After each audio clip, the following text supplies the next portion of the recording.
Thank you, Yvette. And thanks to all of you for being here today to engage with me in this conversation.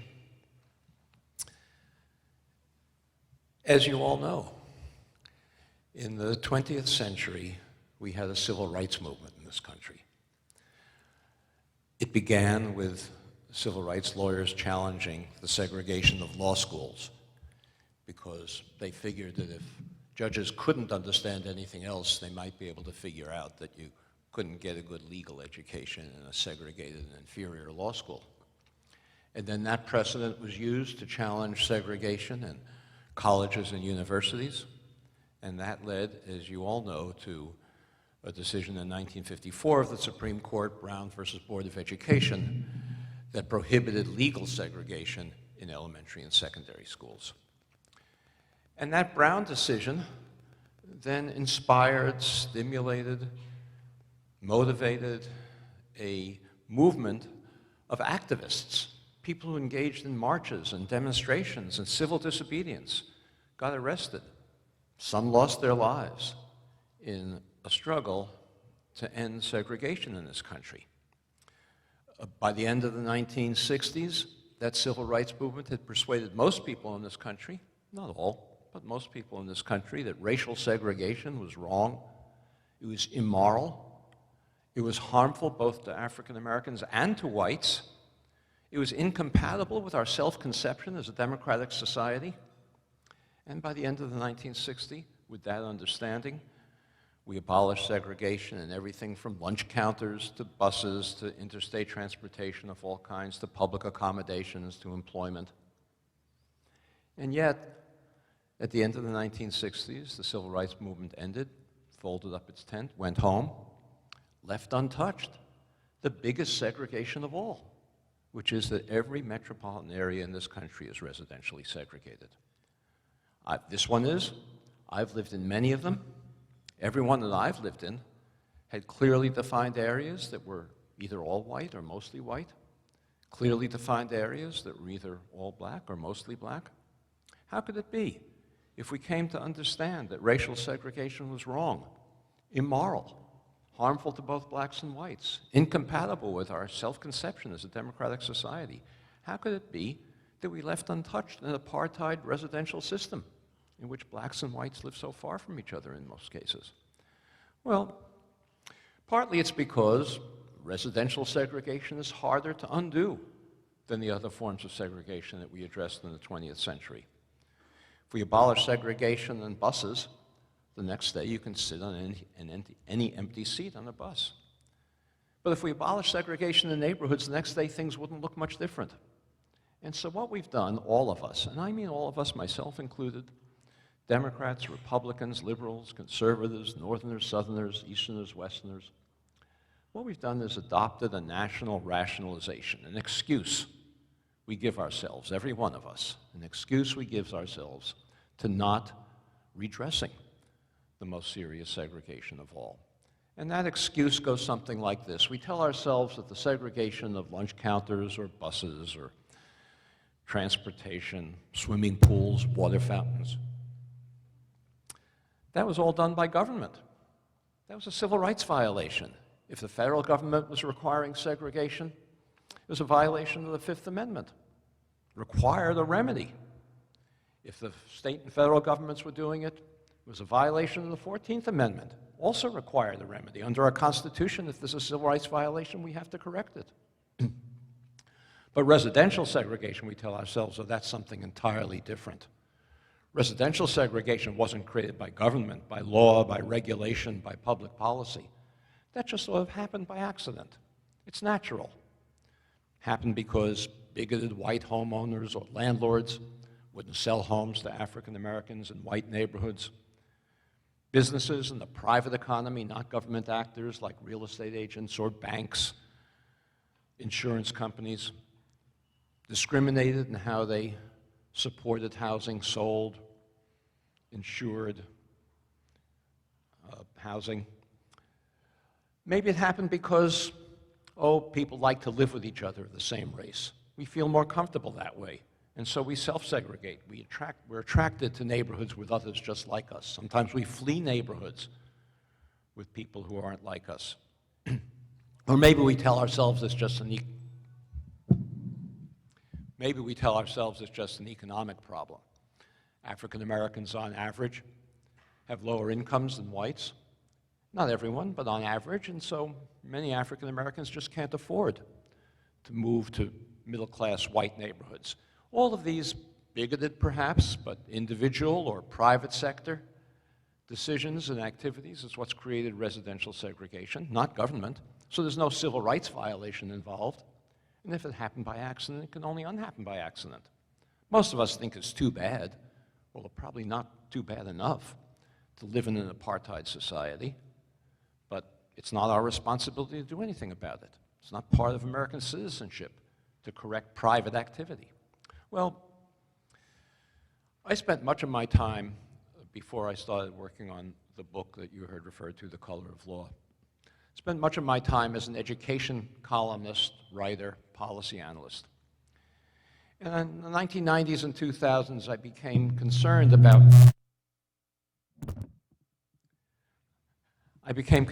about the dominant education policy that we were following in this country. I thought it was nonsense. We had decided that the biggest problem the public education faced was an achievement gap in schools. African American children in particular, or the low-income children, had lower average achievement than white children. And we told ourselves that the reason that this achievement gap was so persistent is because teachers had low expectations of black children. They didn't try very hard. Schools didn't make them try very hard. And if only we could make teachers try harder, the achievement gap would disappear. This is what we told ourselves, everyone. Liberals, conservatives, Democrats, Republicans. We actually passed a law, most of you will remember it, in 2001, called the No Child Left Behind Law, which said if only we test children more, hold teachers and schools accountable for those test scores, don't let them have low expectations of minority children, the achievement gap will disappear in just a few years. I thought this was utter nonsense, and I wrote many, many columns trying to explain why I thought it was nonsense. One example, I remember writing a column about asthma. As you may know, African American children in urban neighborhoods have asthma at 4 times the rate of middle-class children. 4 times the rate. They have asthma at 4 times the rate because they live in more polluted neighborhoods, more vermin in the environment, more deteriorated homes, more diesel trucks running through their neighborhoods. And I tried to explain that if a child has asthma, that child might be up at night wheezing, come to school sleepless the next day. And it's a simple syllogism. If you have 2 groups of children who are identical in every respect, same racial breakdown, same social economic background, same family structure, identical in every respect except one group has a higher rate of asthma than the other, that group's going to have lower average achievement because the children in that group are going to come to school more drowsy, more sleepless than children who come to school well rested. And I went through example after example of this in the writing I was doing to try to explain the achievement gap: asthma, lead poisoning, homelessness, economic insecurity. You can do the same kind of comparison with every one of them. If a child comes to school with one of these social and economic disadvantages, that child is more likely, not necessarily in every case, but more likely to have lower average achievement than a child who comes to school healthy and well-rested and well-nourished and from a secure economic environment. Well, I was writing about this, and gradually it dawned on me. You know, I'm a slow learner, but as you can see, I've had a lot of time to learn. And it gradually dawned on me, it's one thing if a child comes to school with asthma or lead poisoning or homelessness or economic insecurity. Excuse me. It's another thing if a child comes to school with other children who have similar disabilities, if a school is filled with children like this. We call schools where children with these kinds of economic and social disabilities, we call schools where they're concentrated, segregated schools. And the reality is that schools are more segregated today than they ever have been in the last 50 years in this country. More segregated. And the reason they're more segregated, I finally realized, is because the neighborhoods in which they're located are segregated. So I began to think that maybe neighborhood segregation, residential segregation, was an educational issue. Well, this is what I was thinking about in 2007 when I read a Supreme Court decision.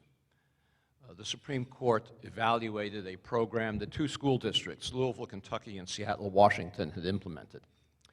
In both cases, the districts gave parents a choice of which school their child would attend. But if the choice was going to exacerbate racial segregation, that choice wouldn't be honored in favor of a child whose choice would not exacerbate racial segregation. So if you had a school that was all white or mostly white, and there was a remaining place in that school, and both a black and a white child applied for that remaining place, the black child would be given some preference, because it would help in a trivial way to racially balance the school. I mean, trivial. How often do you have one place left and you have to choose between a black and a white child for that last place? But the Supreme Court evaluated this program, it denounced it, said this was unconstitutional to do such a thing. The decision was written by Chief Justice John Roberts, the prevailing decision, and he explained that, yes, he said the schools in Louisville and Seattle are segregated, but he said they're segregated because the neighborhoods in which they're located are segregated. I thought that was a pretty wise observation on the Chief Justice's part. That's, in fact, why schools in Louisville and Seattle are segregated. And then he went on to say that schools in Louisville and Seattle are segregated for all the reasons I described before, not by government, by private bigotry, by actors of private businesses, by people wanting to live with each other of the same race for economic reasons. He gave a name to this. He said that these schools are segregated de facto. We have de facto residential segregation, not government controlled. And he said, if we have de facto segregation, something that was not created by government, well, government is prohibited from doing anything to correct it. Only if it's a civil rights violation, something done by government, do we have a responsibility to correct it, even permission to correct it. Well, I read this decision and I remembered reading some years before about something that happened in one of these 2 school districts, Louisville, Kentucky. In Louisville, there was a single-family home suburb outside Louisville, all single-family homes, all white. And there was a white homeowner in that suburb, it was called Shively, who had an African-American friend living in the center city, as most African-Americans were, living in a rented apartment. The African-American friend was a decorated Navy veteran, had a wife, child, wanted to move to a single-family home, but nobody would sell him one.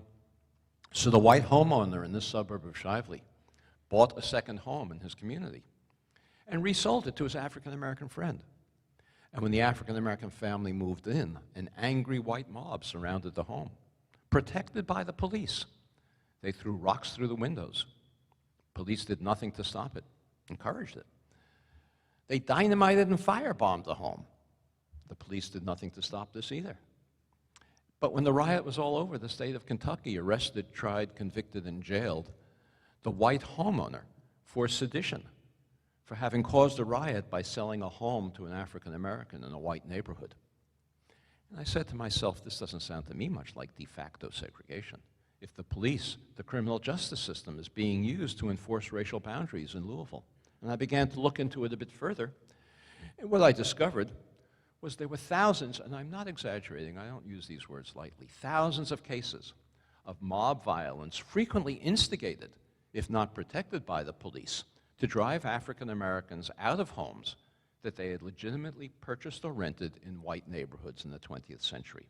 Every one of them, where the police were involved, protecting, instigating, leading, was a civil rights violation, a constitutional violation that puts a burden on all of us to correct it, and we've never done so. And then I looked into this a bit further, and I found that it was not just state-sponsored violence in violation of the 14th Amendment that enforced and created racial boundaries in this country, but there were many, many others, federal, state, and local policies that created and caused the residential that we know today. So I don't have a lot of time this morning, but I'm going to describe just a few of them. There are many, many others that I've described in The Color of Law. One I'll talk about, begin with, is public housing. Something that we all misunderstand, I think. I did before I began this research. I thought of, and maybe you do, public housing as being a place where poor people live. Lots of single mothers with children, lots of young men without jobs in the formal economy, lots of police activity, lots of deteriorated, not well-maintained buildings. That's not how public housing began in this country. Public housing began in this country during the Depression, in the New Deal, Franklin Roosevelt administration. Public housing was not for poor people. Poor people couldn't afford to live in public housing because people in public housing paid the full cost of the housing in their rent. We had an enormous unemployment rate in the Depression. 25% of the workforce was unemployed. Public housing was for the 75% who had good jobs, but because there was so little economic activity in the Depression, there was no housing available for them. The first New Deal agency, the Public Works Administration, built the first public housing in this country for working class families, not for poor people. And everywhere it built it, it segregated it, creating separate projects for whites, separate projects for African Americans, frequently creating segregation where it hadn't previously existed. And that may surprise you, but we had many, many integrated urban neighborhoods in the 20th century, middle and 20th century. We would be stunned if we were transported back to that period of our history to see the extent of residential integration there was. It existed for a simple reason, which I think we'll all understand if you just think about it. We were a manufacturing economy in those days. None of this internet stuff. We were making things. And factories had to be located in a central district near a deep water port or a railroad terminal, because that's the only way they could get their parts and ship their final products. So if you had a factory district in the central area that was employing both African American and white workers, they all had to live in broadly the same neighborhoods. They couldn't drive in from separate suburbs. They didn't have cars for the most part. They had to walk to work, take short streetcar rides perhaps. So we had many integrated neighborhoods. The very first Public Works Administration project that was built was in Atlanta, Georgia, in an integrated neighborhood, about half white, half black, called the Flats. Atlanta had segregated schools and segregated water fountains and segregated buses and segregated lunch counters, but integrated neighborhoods for the reason I just described. The Public Works Administration demolished integrated housing in that neighborhood and built its first project for whites only, forcing the African Americans who lived in that area to find less adequate housing elsewhere, maybe double, triple up with relatives. And this is how the Public Works Administration approached its projects throughout the country. Most of its projects were for whites, a few for African Americans. The great African American poet, novelist, playwright, Langston Hughes, described how he grew up in an integrated downtown Cleveland neighborhood. He said his best friend in high school was Polish. He dated a Jewish girl. This is what you'd expect to happen in an integrated neighborhood, in an integrated high school. The Public Works Administration went into that neighborhood, called the Central Neighborhood of Cleveland, demolished housing, and built two separate projects, one for whites, one for African Americans, creating a pattern of segregation with that project and others it built elsewhere in Cleveland that persists to this day. In my book, I like to talk where I can about self-satisfied, smug places. I think they're better than maybe you are or everybody else. One of them I describe is a place you may have heard of, Cambridge, Massachusetts. The area between Harvard and MIT, called the Central Square neighborhood, was a fully integrated neighborhood in the 1930s, but the Public Works Administration demolished housing there to build two separate projects, one for whites, one for African Americans, creating a pattern of segregation with those projects and others elsewhere in the Boston metropolitan area that persists to this day. Austin, Texas was the first location of a successor agency to the Public Works Administration, the United States Housing Agency. And in Austin, Texas, the very first projects were built here, three separate projects, one for African Americans, one for whites, one for Mexican immigrants, Mexican Americans, completely segregating the city and reinforcing Austin's city plan of 1928, which required the relocation of African Americans into the East Side area where that public housing project was built. Once the housing project was built, the city of Austin closed down its segregated schools for African Americans, its libraries, and other areas of the city, forcing African Americans to move to the area near the public housing project if they wanted access to schools or libraries or other public services. During World War II, the federal government's actions to segregate the country intensified. Hundreds of thousands of workers flocked to centers of war production to take jobs in the war economy, in war plants that hadn't existed during the Depression. They overwhelmed the communities where these war plants were located. And if the government wanted the ships and the tanks and the aircraft carriers and the planes to be produced, it had to somehow find housing for the workers who were flocking to these war plants. And it did. And everywhere it did so, it created segregated housing for workers who were working in the same war facilities. A good example of this is the West Coast. The West Coast had very few African Americans prior to World War II living there. Historians divide up the migration of African Americans out of the former slave states into two big periods. The first great migration around World War I, which brought African Americans to places like Chicago and Detroit and Pittsburgh, but not to the West Coast. The second great migration during World War II was the first cause of large-scale African American population in West Coast cities, and the federal government segregated them as they arrived, working in war plants. In San Francisco, the government built 5 public housing projects for war workers and their families. 4 were for African Americans. 4 were for whites. 1 was for African Americans in a neighborhood the government had decided was going to be the Negro District, Fillmore. You may have heard of it. And everywhere on the West Coast, the same thing happened. Portland, Seattle, Los Angeles, as well as the San Francisco Bay Area, are segregated today because of the actions of the federal government during World War II to segregate war workers who were working in the same war facilities. After the war, there was an enormous housing shortage. Not only had little construction been done during the Depression, except for those public projects that I mentioned. During the war, it was against the law to use construction materials for civilian purposes unless it was to house war workers. And after the war, millions of returning war veterans are coming home, needing housing, having no place to live. We had a homelessness crisis after World War II that was as serious as the one we have today, if not more so. We had returning war veterans living in open fields, in Quonset huts, and chicken coops, doubled, tripled up with relatives, having no place to live. President Truman, who succeeded Roosevelt after the war, felt he had to address this homelessness crisis. And he did so by proposing in the 1949 Housing Act a vast expansion of public housing. Remember, it was the most desirable housing available. It was not for poor people. These were returning war veterans who had jobs in the post-war economy, but no place to live because there was so little housing available. The private sector was only building housing for the affluent, not for working class people. That may sound familiar to you. Well, conservatives in Congress wanted to defeat Truman's proposal to vastly expand the National Public Housing Program, and they came up with a device we refer to as a poison pill strategy. Poison pill strategy is where opponents of a program in Congress propose an amendment to the bill that they think can get a majority. But then when the amendment is adopted and the full bill comes back up on the floor of the House and Senate, with this amendment as part of it, a different majority now, because of the amendment, finds the bill unacceptable. So conservatives in Congress proposed a bill, an amendment, saying that from now on, public housing has to be non-discriminatory.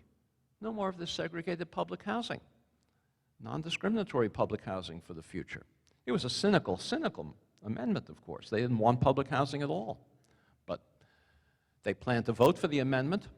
They thought they could get Northern Democratic liberals to vote with them. That would create a majority, this coalition of conservatives and Northern liberals. Then when the full bill came up on the floor of the House and the Senate, with this amendment as part of it, the conservatives would flip and vote against the final bill. They would be joined by Southern Democrats, who were in favor of segregated housing, but not integrated housing, and the bill would go down to defeat. So I'm telling you this story in a little bit of detail because it is exactly the problem that we face today. Northern liberals had a decision to make, a difficult choice. I'm not minimizing the difficulty of the choice.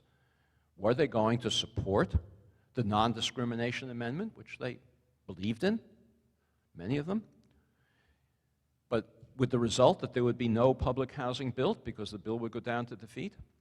Or would they oppose the non-discrimination amendment in order to preserve an affordable housing program? Well, difficult choice. I'm not minimizing the difficulty of the choice, but they decided to oppose the non-discrimination amendment. The leading liberal in the Senate at that time was a senator from Illinois. His name was Paul Douglas. His closest colleague was a senator from Minnesota, Hubert Humphrey.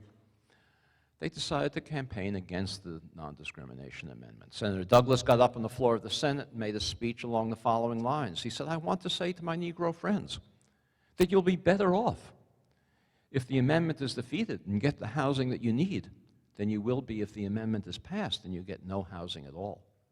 Well, I'm not so sure we've been better off as a result of that decision. He succeeded in persuading his colleagues to vote against the non-discrimination amendment. It was defeated. The federal government then used that vote in Congress as its justification for continuing to segregate all federal housing programs, not just public housing, for the next 15 years, bringing us into the 1960s, fairly recent period in my view. Were we better off? Well, one of the consequences of the racial segregation that was so intensified by this vote and the vast expansion of public housing on a segregated basis was, as I said before, the achievement gap, which concentrates the most disadvantaged children in single schools.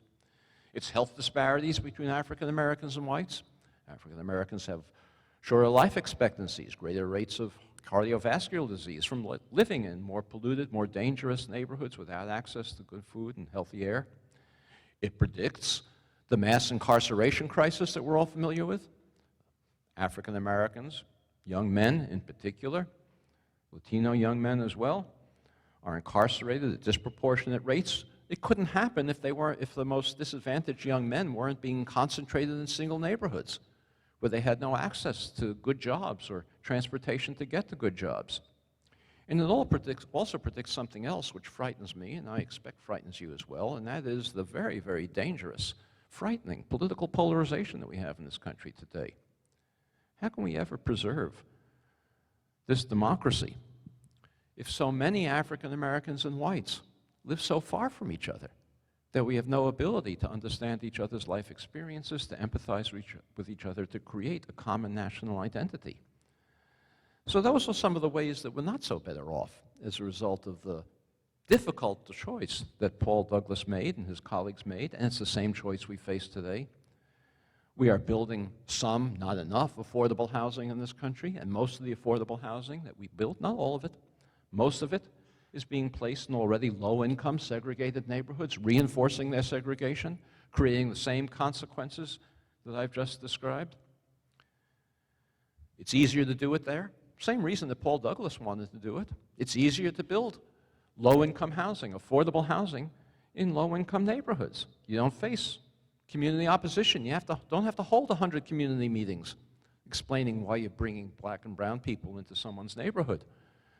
The land is cheaper. You can put a sign in the window, and lots of eligible people for low-income rentals can walk by and see it. So it's easier. Why not build public housing, affordable housing where it's easiest to build? Well, we have the same consequences that we've had as a result of that 1949 vote. Very soon after the vast expansion of public housing that took place under the 1949 Housing Act, the development occurred that was quite surprising to most policymakers, housing experts, and that is that all the white projects developed large numbers of vacancies. The black projects had long waiting lists.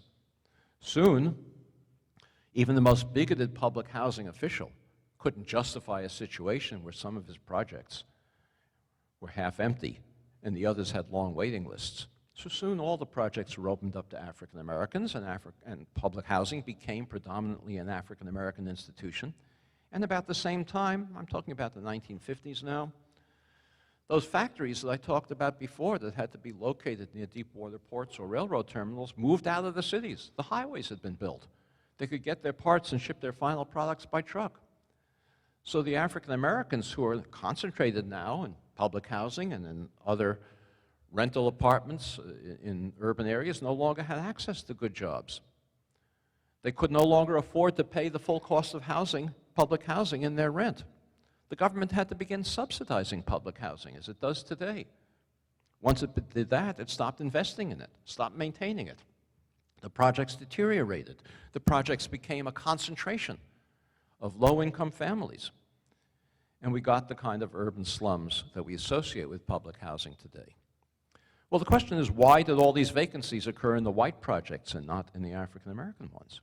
And that was because of another federal program that was even more powerful in creating segregation in this country than the public housing program. And that was a program of the Federal Housing Administration, explicitly racial, designed to move the white working class population out of urban areas into single-family homes in suburbs like that one in Louisville that I talked about before.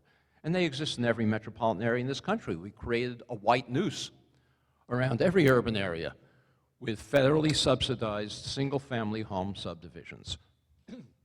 These were giant subdivisions in many cases. The most famous of them, I'm sure you've heard of it, is Levittown, east of New York City. 17,000 homes in one place, but across the country south of Los Angeles, near Long Beach, Lakewood, also 17,000 homes. Many, many others almost as large as that, and hundreds of them of somewhat more modest size. These developers could never have suburbanized the country on their own. What bank would be crazy enough to lend somebody like William Levitt in Levittown or Mark Taper in Lakewood? What bank would be crazy enough to lend a developer the money to build 17,000 homes or 15,000 homes in one place for which he had no buyers? We weren't a suburban country at that time. People thought the whole idea was lunacy. Who's going to want to live in a single-family home when they can live in the city instead?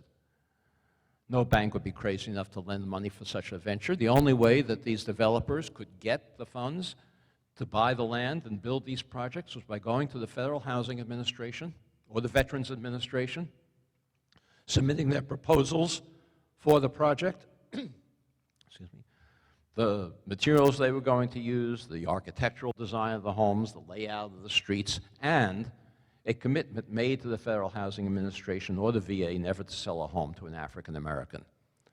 These agencies, these federal agencies, even required these developers to place a clause in the deed of every home prohibiting resale to African Americans or rental to African Americans. Those clauses still exist today. You can't change them. Once you have a deed, you have a deed. You can't change the clause, the racial exclusion clause, any more than you can change the property line in your deed. And I'm sure, you know, I've bought many homes in my life. I've lived around the country. You get a stack of papers this thick, nobody reads them. But I'm sure many of you live in homes that are deeded for Caucasians only. Look at your deeds sometime. You'll see. This was not the action of rogue bureaucrats. This was spelled out in the federal policy manual that appraisers all across the country had to use when they evaluated the applications of developers for federal bank guarantees for their developments. The manual said that you could not recommend a federal bank guarantee for an integrated subdivision. The manual went so far as to say that you couldn't even recommend a federal bank guarantee for an all-white subdivision that was going to be located near where African Americans might be living because, in the words of the manual, and I'm quoting, it ran the risk of infiltration by inharmonious racial groups. That's what the federal policy manual said. Where did this de facto notion come from? It's utter nonsense. We've all believed it. It's utter nonsense. The racial segregation that we created with these two policies and many others is what the cause of the apartheid landscape that we have today.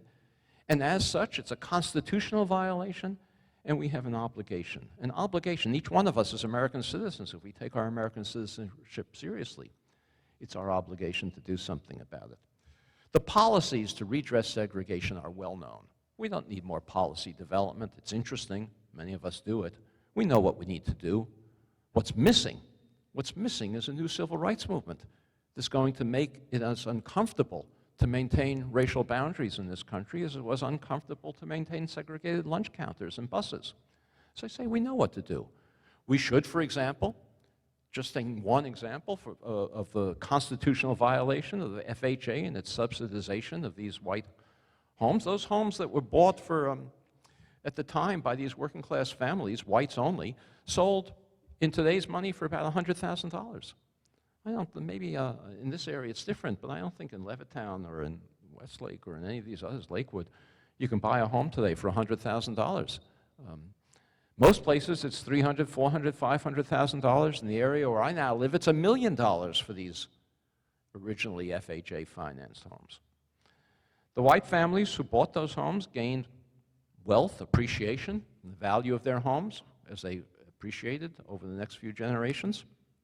They used that wealth to send their children to college. They use it to maybe take care of temporary emergencies.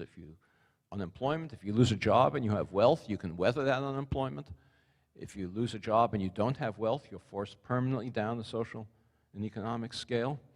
They used it to subsidize their own retirements, and they used it to bequeath wealth to their children and grandchildren, who then had down payments for their own homes. So if we wanted to remedy this constitutional violation, what would we do? Well, the federal government would be purchasing homes at market rates in these suburbs, $400,000, $500,000, whatever they might be, and resell them to qualified African Americans for $100,000 that they should have been able to buy when they were excluded from these communities. That would be a narrowly targeted remedy for a very specific constitutional violation. Some of you may be lawyers.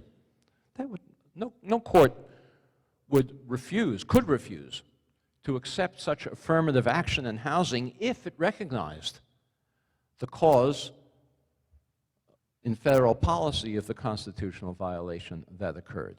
There are many, many other policies we could be following to redress segregation. I referred to this, I alluded to it before. We could stop building most of our affordable housing in already low-income segregated neighborhoods, reinforcing their segregation. We should be abolishing, prohibiting zoning ordinances that effectively reinforce and perpetuate racial segregation. Zoning ordinances that exclude those low-income developments, for example, affordable housing that require only single-family homes on large lot sizes to be built in their communities. We should be operating the Section 8, the Housing Choice Voucher Program, differently. So instead of today, most Section 8 vouchers being used in already low-income segregated neighborhoods, we open up the entire community to people who need subsidies for housing. We should be building mixed-income housing everywhere in the broader community. What's missing is not policy ideas. What's missing is a new civil rights movement that's going to address this issue. I've been telling some of you that in the last year or so, I've been working with a group of national civil rights leaders to try to design and create a new national committee to redress segregation that would be comprised not of policy advocacy, but rather of creating local civil rights committees in local communities like yours that would try to make the maintenance of the current system uncomfortable. If any of you are interested afterwards in being on the mailing list when we announce this effort, just give me your contact information and I'll put you on the list. But that is what I'm hopeful will happen. And let me conclude by saying I am hopeful. So long as we believed that racial segregation happened by accident, it's very easy to comfort ourselves by telling ourselves it's not our responsibility, it can only happen by accident. Once we understand that it was created by public policy, then the conclusion is inevitable that public policy can also undo it. And that's the direction in which we need to go, and I am looking forward to working with all of you, I hope, in following that direction. Thank you very much.